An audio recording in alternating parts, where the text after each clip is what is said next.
An explosion of mud at 4 p.m. local time on November 11, 2024, an unusual disaster struck in the nation of Colombia. All of a sudden, a geyser of mud burst from the ground, rising 45 meters or 148 feet into the air. As more than 1,000 metric tons of mud was ejected every second, a bad situation turned worse when all of a sudden the mud ignited.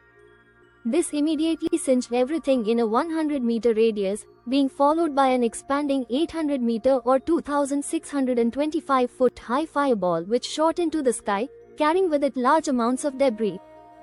Thereafter, a burning plume continued rising high into the air as the eruption of mud continued. Then, only a few minutes after it began, the ejection of mud almost completely ceased. Following this, mud extended during the early morning hours of November 12.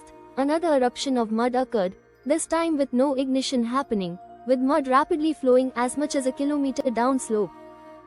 In total, approximately 150,000 cubic meters of mud was emplaced, covering 24 acres or 0.1 square kilometers of land. So, what exactly had just occurred? An uncommon paroxysm and eruption of a mud volcano known as El Abarido. Mud volcanoes, despite their mud volcano information name, are not true volcanoes, as they do not erupt any lava.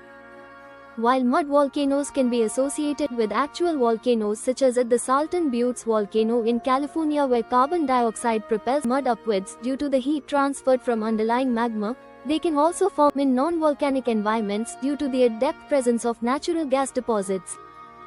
In other words, all that is needed for a mud volcano to form is a layer of loose sediment, groundwater, and abundant pressurized gas underground. This is why, for example, the nation of Azerbaijan contains half of the world's mud volcanoes, due to its abundant natural gas reserves. And some of its mud volcanoes have recently produced eruptions which ignited large amounts of rising methane, including Dasli Ada on July 4, 2021, which produced a 500-meter high fireball. For context, the nation of Colombia, despite containing 14 active volcanoes including one which is erupting right now, also contains a high number of mud volcanoes due to its natural gas reserves. Most of these mud volcanoes are located in a narrow strip of land that marks two natural gas fields between the cities of Apartado and a spot 40 kilometers south of Cartagena.